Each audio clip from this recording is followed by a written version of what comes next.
have the style, you'll have the sharpness and the clarity and the substance and the emotion. Saludos, muy buenos días, queridos amigos cibernéticos. Les saludo a tu amigo Isaac Blanco. Aquí venimos en el camino. Y recuerda que mientras que vas a tu destino, tienes dos opciones. Una, ir escuchando música. O dos, ir obteniendo valor para tu mente, que te prepare para cuando llegue esa oportunidad, que estés listo, porque recuerda que más vale estar preparado y no tener una oportunidad, que tener y se te presente la oportunidad y no tener esa preparación necesaria para poder tomar ventaja de ese regalo que te está presentando la vida. Así es que cuando vayas, haz de tu carro una universidad. ¿Ok? Que aquí les comparto. God. Wow, powerful Uno de language. mis mentores Illustrate how favoritos. powerful the word is. Words can be life-changing. Words can give life. Words can formulate ideologies. Democracy and freedom and capitalism and all the things we enjoy in this unique country. We have to find ways to give words to that so that it can be understood. Words form the pictures of our minds. Words help to translate an interchange of thought and ideas between human beings. So one of the most important skills is the skill of good communication. Learning words, phrases, sentences, whether it's written or spoken. Language is so powerful in affecting our lives and using those skills to affect other people's lives. So let's talk about communications and how powerful it is and how important it is. I've got 4 steps to achieve good communications.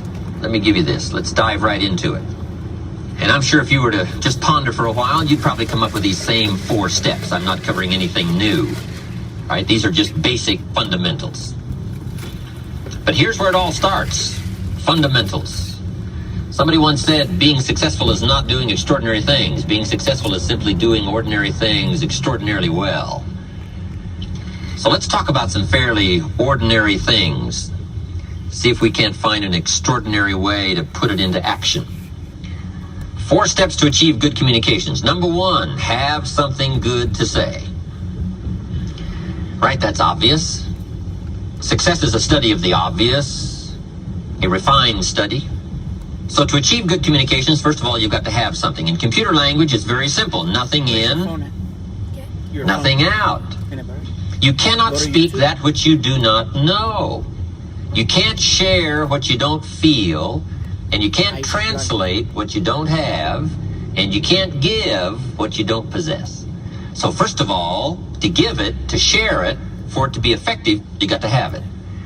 So good communications, first of all, starts with preparation. Key word. Preparation is simply getting ready. And a big share of our life is simply getting ready, getting ready. That first 5 years was to get ready to start our formal education. Thank you, Nene. The next 8 years. 8 years is a chunk of time, right? But after 8 years now, you're ready for high school. That's a long time. 5 years and then 8 more years. That's a long time to get ready. So now we go through 4 years of high school. And all those 4 laborious years are to get ready for college. Now another 2, 3, 4, 5, 6 years. 6 more years to get ready. Right? To be gainfully employed and earn a living and get out there in the marketplace and see what we can do. A lot of life is just simply getting ready, preparation. Now, to get ready for good communications, you got to spend part of your year, part of your day, getting ready for the next day, part of the week getting ready for the next week. It's so easy to be casual about not continually preparing for the next day, the next week, the next month, the next year. Getting ready. And this is one of the most important areas to get ready in. Good communications. Keyword, research, continual research. It's easy to hope that the skills that you learned in the 70s will last through the 80s. or the information you gathered during the 70s will be sufficient for the 80s, but not so. We've got to continually learn, continually grow. So keyword, research, preparation, getting ready. Preparation is like building an account from which to draw. When you get ready to talk, you want to make sure you've got a verbal check that'll cash. Here's the power in good communication. When what you say is only the tip of the iceberg of all you know, that's when communications becomes powerful. When what you say is only a portion of all that you know because you've gotten ready for this moment, this time, this occasion. I'm sure we've all been around some people who very quickly told us more than they knew. Didn't take them but a short period of time to run out of illustrations, to exhaust all their stories, probably meaning great lack of preparation, great lack of deliberately getting ready. Now, it is possible in some respects to prepare for life just by accident. You know, life does teach us some things by accident. There are some things you can learn by just careening from wall to wall and stumbling from day to day and staggering from week to week. I mean, you can learn some things that way. But the other 99% of what you need to know has got to be on purpose. Preparation on purpose. Good phrase. Am I engaged in preparation on purpose to get me ready to do in communication the skills that are necessary to take me where I want to go? Good question. And that's what we're here for, to ask some of the tough questions. When I met Mr. Schoaf, he asked me the tough questions. I'm 25 years old. He said, Mr. Owen, you've been working 6 years. I started working when I was 19. Mr. Schoaf asked me a simple question. He said, Mr. Owen, how are you doing? I said, not very well. Mr. Schoaf said, I suggest you not do that anymore. Wow, tough questions. Mr. Schoaf said, Mr. Owen, how much money have you invested in the last 6 years? I said, what do you suppose, roughly? Not any. Schoaf said, who sold you on that plan? Wow, tough questions, tough questions. And it's so important for somebody to come along and ask us the tough questions and not let us get by with small numbers and small answers. So that's what I'd like to do, ask some of the tough questions. Let me give you now some key words that'll help us to prepare for good communications. Key words. Number 1, interest. To prepare for good communications, take a new interest in life. Here's a good pledge to make at the beginning of the day. I'm going to be more interested in this day. I'm going to see if I can get more from the day. Boy, it's easy if you're not careful to just try to get through the day. But sophisticated people learn to get from the day. They don't want a day to go by without gathering up some new ideas, some new impressions, new color, new nuances, new sense of worth and value. They gather from the day, interest. And here's 2 of the major subjects to study with interest, life and people. Develop a new, sharper interest, new, sharper focus on life and people. What's happening, what's going on. Now, that new commitment to a new interest for the day will get you ready for the years to come with better communications. Because to say it well, you have to feel it well. To say it well, you have to know it. And to know it, you just got to go through the laborious process of gathering, extracting the information. So that's the first word, interest. Here's the second word, fascination. A bit beyond just simple interest. Interested people are probably satisfied that it ticks. It ticks. And that's good to know. It ticks. But fascinated people want to know what? What makes it tick? Fascinated people aren't satisfied usually with surface information. They've got to know more than just what appears. What's really going on? The hippies had a pretty good question in the 60s. What was it? The hippies. Good question they had. What's going on? What's happening? That's a good question. What's happening? And sophisticated hippies say, what's really happening, right? What is really going on? What's making things tick? What's making things happen? Why do people feel like they do and think like they think? What is the difference between success and failure? Who has the appetite and who doesn't have the appetite? This whole fascination about life and people and circumstances and society and money and banks and churches and sermons and books and records and life experiences and enterprise and nations and color and races and religion and a whole fascination for this wide panorama of life and life experiences. I'm telling you, if you'll take a new fascinated look at life and what's going on, it will now show up in color and sharpness in your future communications. It'll have a new reach and a new depth. It'll have a new insight, a new excitement. Now, I've got a good experiment for you to try. The next time you're tempted to be frustrated, see if you can turn it into fascination. How to turn frustration into fascination. That's a good skill to try to learn. I'm sitting on the freeway in Los Angeles. My airplane leaves in 45 minutes. The traffic is not moving an inch. I am now fascinated. I'm telling you. Now, it doesn't work every time. I'm willing to admit that. Nothing works every time. But can you imagine the extra value you'll get from a frustrating experience? If you just think about this. Can I turn this frustrating experience into something fascinating? I'll learn a lot more from it if I'm fascinated by it than just frustrated by it. So just try that little key. Try to turn frustration into fascination. And in a frustrating experience, if a smile comes across your face, other people will wonder, what's going on? But it'll just be private between you and me. The man taught me how to be fascinated, if possible, in a frustrating situation. Okay, turning frustration into fascination. The extra learning discipline, the extra learning skill. And I think this is part of it. Here's the next key word. This is a big one. Sensitivity.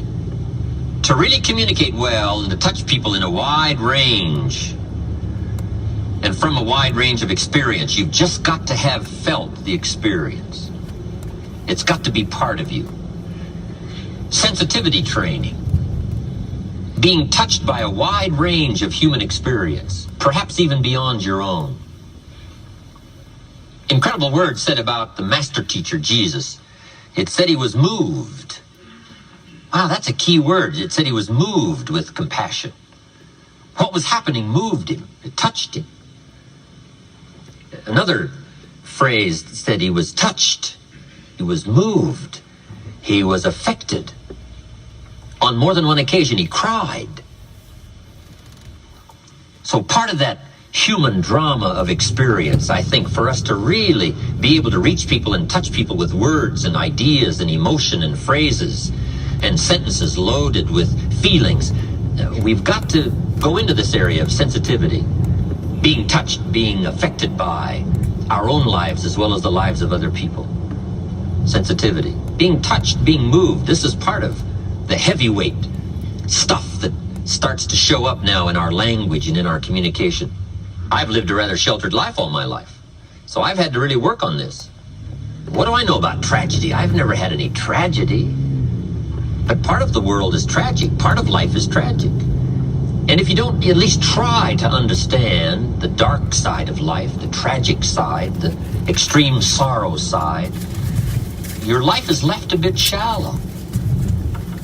And sometimes when you live such a sheltered life, you just have to try to go outside of your own small world of sheltered experiences and see if you can't live as someone else might have lived, or at least try to be touched by the experience.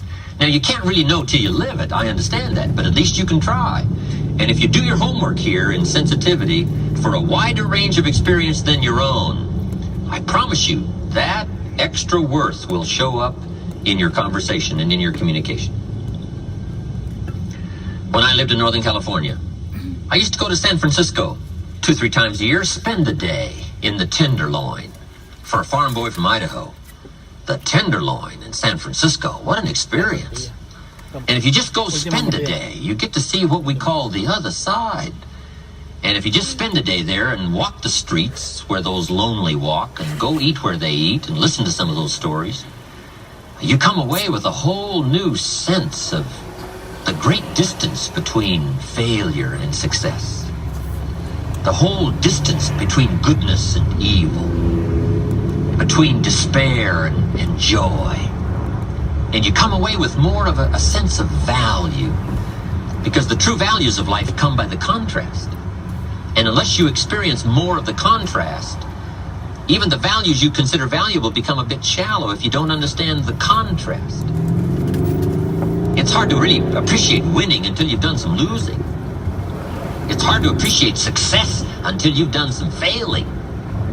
And if you've done some failing, success now becomes a much larger worth and value and commodity if you understand a bit of the other side. So part of this is just deliberately go where experiences beyond your own touch your life to get somewhat of an education as to the contrast of life and the differences. It'll educate your mind and educate your spirit.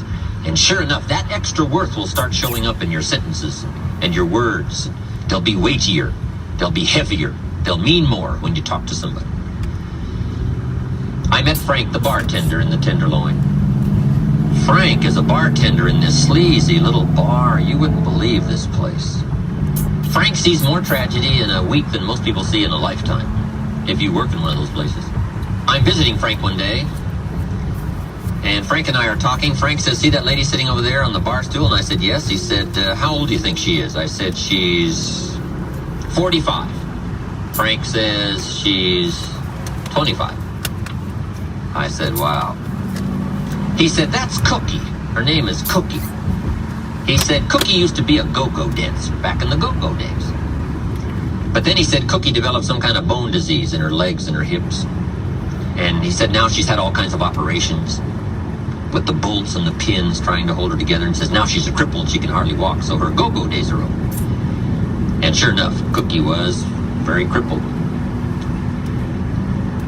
Frank says Cookie also has a little boy, 5 years old, and he's dying of leukemia. So he said Cookie comes several times a week, sits on that bar stool, and plays a little music to try to cheer up her life. And she usually drinks far too much, gets wasted, and I have to call a taxi to come and take her home. Wow, I thought, Cookie, how come her life worked out like that and my life worked out like this? How come I get to travel around the world and Cookie finds it hard to even get home? That kind of exposure, that kind of sensitivity, that kind of study. Now, you can't really know it unless you live there. I understand that. But you can go a great deal into trying to understand a wider range of human experience. And if you will try to let those experiences touch you, let them affect you, let them educate you, let them give you a broader range of emotional wealth and worth, I'm telling you, that extra worth will start showing up in your language, in your words, and in your sentences.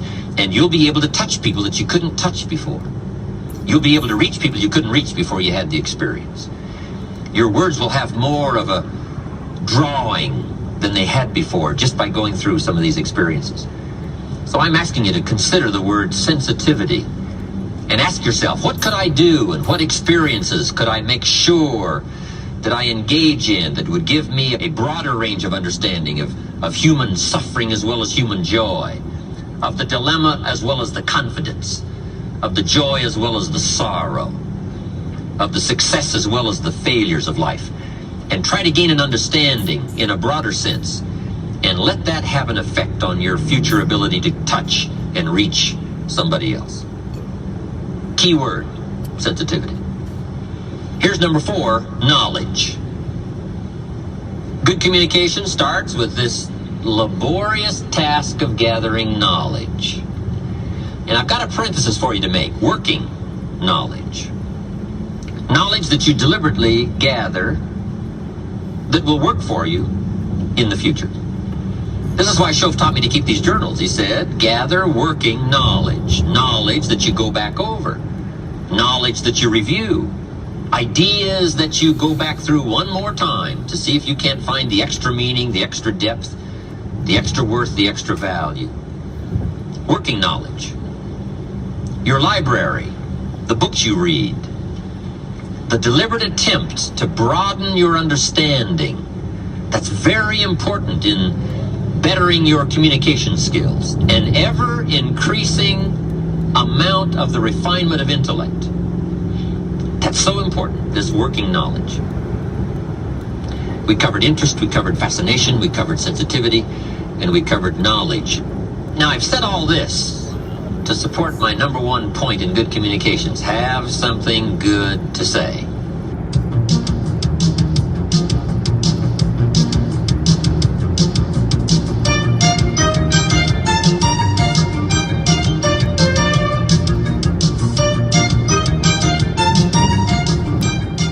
Here's the second step to achieve good communications. We have finally gotten to it. Yeah.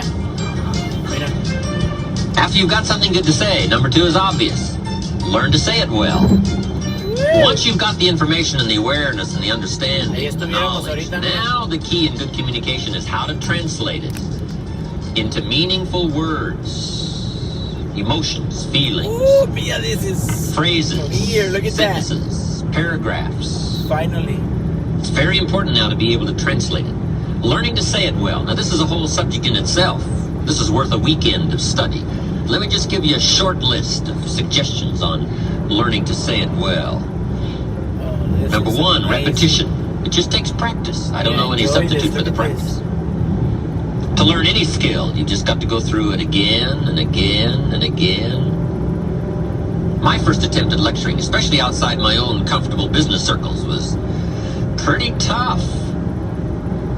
Learning to say it well was a struggle for me. But I kept at it, and now I've gotten better. I do one seminar called Challenge to Succeed. It's about 4 hours long, and I can do it without any notes. Every once in a while a person comes and says, you lectured this evening for 4 hours without any notes. How can you do that? I said, it's very simple. I've done it a few thousand times. We call that simplicity. You just do it over and over and often. I've got a good question. How long do you want it to take to get good at what you do? You say not very long. Then you've got to do it often. Do it often. Repetition starts the skill. Now, it also must be repetition with the objectivity of getting better. Because sometimes it's easy to be casual just about repetition and not get much better. How about the man who's been talking for 10 years, but he's making the same verbal errors he made 10 years ago? Or 10 years ago he said, I don't quite know how to put this. 10 years later he's saying, I don't quite know how to put this. We say, hey, 10 years is too long not to know how to put it. We can give you 10 hours not to know how to put it. You can stretch our patience and take 10 days not to know how to put it, but we can't give you 10 years. 10 years is too long not to make enough progress in better language skills. So, repetition with purpose. The purpose is to grow and to change, to develop, to expand, to make progress. Mira, Mia. Here's some other parts Ahí of saying it well. estuviéramos. Sincerity, That traffic. from the heart, Ya no. Go ahead, Steve. with noble intent, Sorry, Nene. wishing to bring value. That adds immeasurably to your ability to speak well, communicate well. Sincerity. There's no substitute for sincerity. I can forgive you for a mistake in judgment, but I can't forgive you for a mistake in intent. Next key part to saying it well, brevity. Part of the key is to be brief. You can't linger too long, I've discovered in my lecturing and speaking around the world. You can't linger too long on any one point. Brevity. I used to tell stories too long. I get involved in a long story on and on. By the time I hit the punchline, people forgot how it started. Now it doesn't make sense. Too long. Here's why brevity is important. The human attention span is short. You haven't got long to get it said before you lose your audience. Now, the best practice I know of here is practice on the kids, because their attention span is really short. Right? Underline really. You talk to kids for 30 seconds, they say, how long is this gonna take? Right? I mean, they're already bent out of shape, right? Looks like you're gonna take forever to get to the point, get it said. Brevity.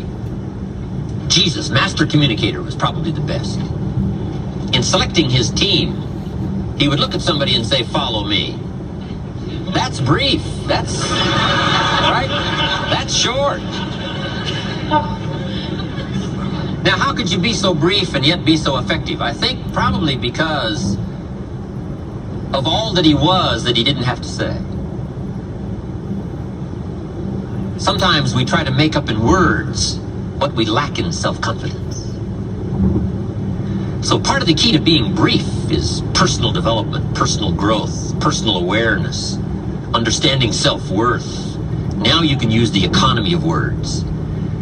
And this is a good position to be in, that what you are adds so much weight to what you say that you don't have to say very much. But brevity is a good point on saying it well. Next is style. And there's all kinds of parts to style, from body language and gestures to facial expressions and eyes and emotion. But style is very important. Here's part of the clue. It's not just the matter you cover, it's the manner in which you cover the matter. Style is important to attract someone's attention, to emphasize the point. Now, I've got a couple of good points here on style. Be a student of style, but don't just copy someone's style. Make sure that the study of style becomes distinctly you. But it is also important to be a student of style. How people speak well, be a student of that. And then borrowing bits and pieces from people you admire and the way they can communicate. Then make sure that all of that blended into you becomes your own distinctive style. But style is very important. Now there's a variety of styles. Ancient story tells us of John the Baptist had a unique style. He came out of the desert dressed in camel's hair, and his diet was grasshoppers and wild honey. And he screamed and yelled and thundered curses on the king and other people. That was his style. They came to see John. I'm sure, right? I'm sure the word was out. You got to come and see this guy. Not just what he said, but his style, I'm sure, was something to watch. So John had a unique style.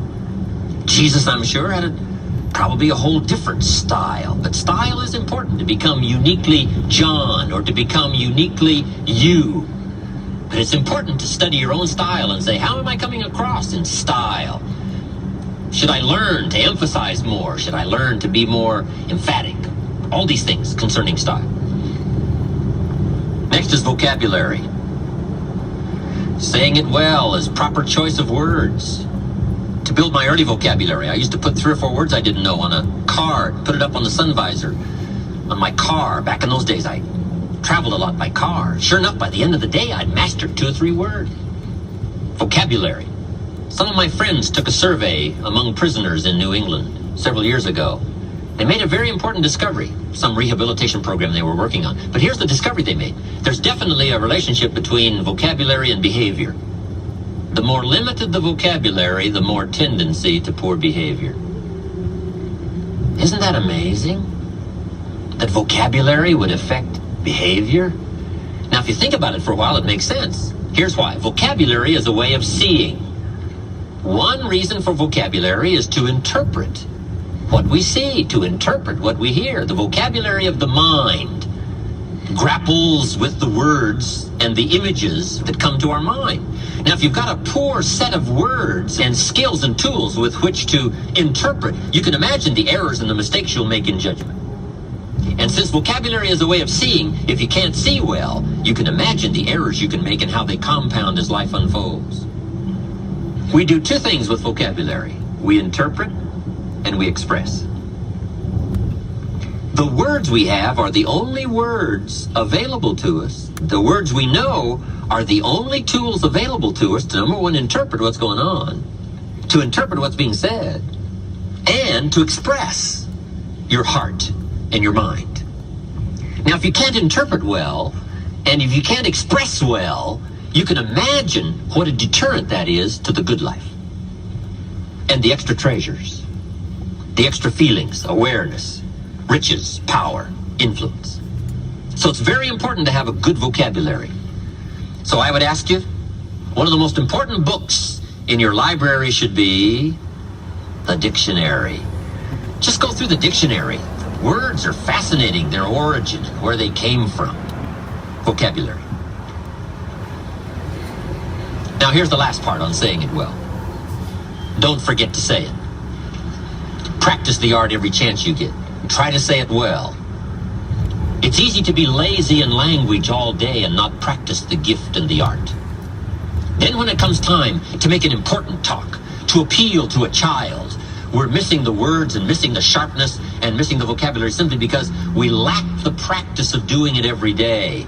If you want to get good at communication, you have to be aware of doing it every day as a practice session of getting better so that when the real important occasions arise, you will have the gift and you'll have the style, you'll have the sharpness and the clarity and the substance and the emotion. I have a key phrase for you. Actions are no substitute for words. Don't fail to say it. Now, we've heard the old expression, words are no substitute for action. That's true. Talk, talk, talk, never act. That's not good. But this also isn't good. Act, act, act, and never talk. We must be gifted with words if we want the full treasure of life. So practice every occasion you get. It's okay to send somebody flowers, but don't let flowers do all your talking. Here's why. Flowers have a limited vocabulary. About the best flowers can say is, you remembered. That's about the best. Or, you care. That's about all. Flowers don't say, you do incredible things to me. Nobody in this world affects me like you do. Now see, flowers talk, but they don't say that. That you got to add in the card. Right? That you got to add in person. So the next time you give flowers, say, just so my flowers won't do all the talking, let me add.